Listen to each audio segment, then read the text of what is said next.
finding authentic and affordable yoga can be tough. I'm Kru Gab, a Thai yoga massage and yoga teacher, and I spent 6 months uncovering why Bali is a yoga mecca. Join me in this video series as we explore the best yoga centers of Bali in 2025. Today, we are visiting the Mindful Life Practice, a small boutique studio on the outskirts of Ubud, Bali. The project embraces yoga retreats, a podcast, and a program that empower women to stay away from alcohol. Alex talked to us and take us for a spin around her beautiful place. Yeah, absolutely. So my name is Alexandra McRobert, and I am originally from Canada. I lived there until I was 23 years old, and I did my first teacher training when I was 22 in Mexico. I did my advanced teacher training actually here in Bali when I was, I think, 25, and I have been teaching yoga around the world for 10 years. I was teaching part-time drop-in yoga for a long time, in addition to my career as a school teacher. And in the COVID pandemic, I started an online sobriety community, and that is what led me to move to Bali.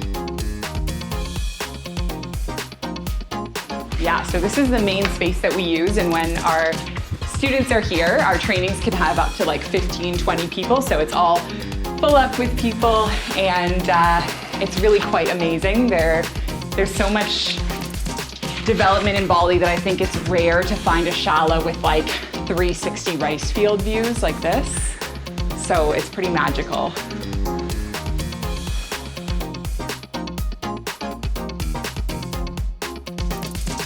So I believe that people should come to Bali for their yoga training because it is such a special island, and I think words cannot describe it. You need to physically come here to understand, but it is this vortex of spirit.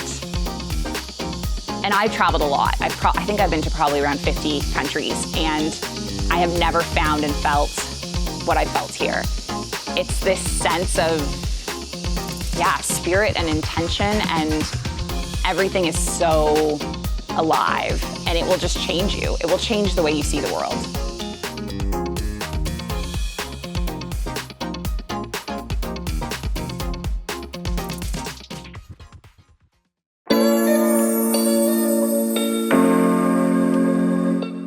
So the Mindful Life Practice is my yoga community, and I offer retreats and I offer teacher trainings. I do 200-hour and 300-hour advanced teacher trainings, and right now we're based in a retreat center in Pajang, which is just outside of Ubud, called Kampung Uma Dewa, and we have 3 yoga shalas and 7 villas and a pool and a beautiful restaurant. And so when my guests come for my trainings and for my retreats, they stay at this property, and we use the facilities for our trainings and programs. And when I don't have groups here, I also teach drop-in yoga for the retreat guests and for people in the community.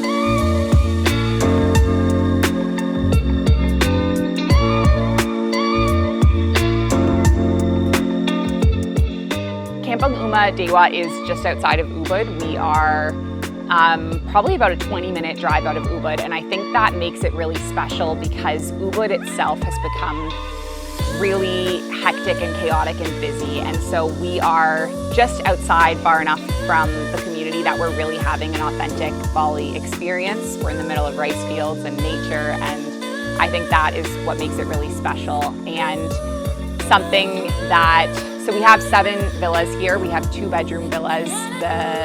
They're so comfortable and amazing. If you're here for 3 weeks, you know, it's nice because it can really feel like home, and the guests either can stay in a single room on their own or in a shared accommodation. And one of the things I love about this community is that it really feels like it's an authentic Balinese village. Like, it hasn't been touched by the same expansion the way some of the big tourist spots have. And so when I take my guests out for this walk around the neighborhood, it's like a 45-minute walk, and I feel like we're really seeing like authentic traditions and communities and connecting with locals and seeing how they really live, you know, their temples and ceremonies and little warangs and restaurants. And I think that is one thing that makes where we're located really special in comparison to some of the well, it's just different than some of the villas or yogashalas that are like right in the heart of chaotic Ubud or Canggu.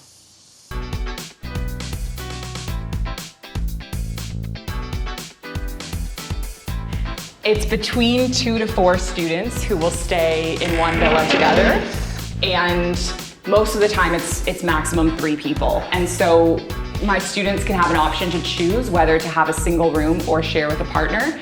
And in the main space, we have like the dining area, the kitchen, the living space, which is shared for whoever's in the space. And then these are what the rooms look like. So this would be set up for 2 students that are coming to share a room.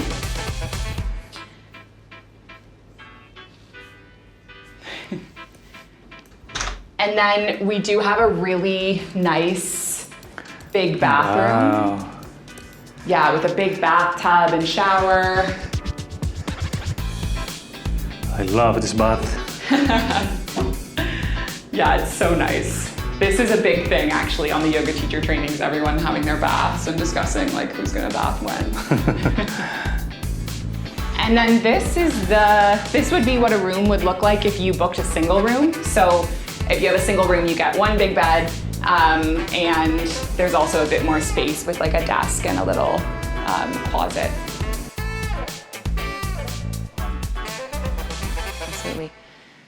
So what drew me to yoga initially was that I was really struggling with my mental health. And this, to me, this practice, I was around 18 when I started practicing regularly, and it was the first thing that really helped me get anchored and connected to many things like love and faith and truth and community, really feeling a sense of belonging and being part of something. And that to me became so meaningful that I wanted to share that with other people. And so it was always a practice for me for my mental health. And then in 2019 was when I got sober from alcohol, and that yoga became an even bigger thing in my life at that point, because when I was in recovery and was feeling, cravings to go back to drinking and partying and blah, blah, blah, it's like having this faith in something bigger and something there for you to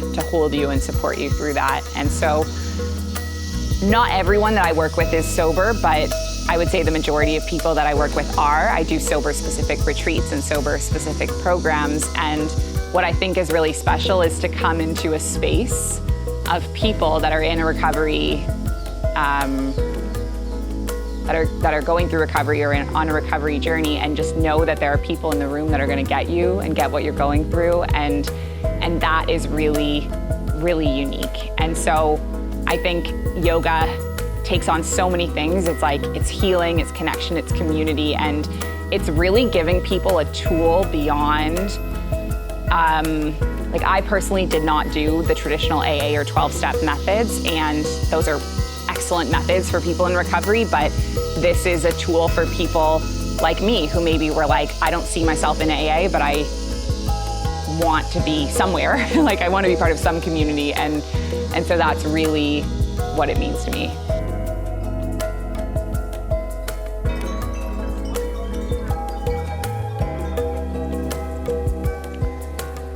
I really love this place. It's so quiet, and this is the main yoga shala. As you can see, you got a 360 degrees view of the rice fields.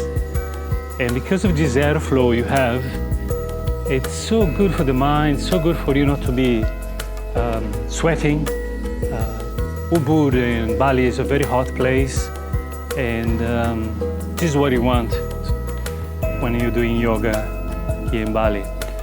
Also the fact that she's involved in this beautiful project with sober girls, doing a podcast on a weekly basis, writing a book, and she has so much experience working internationally.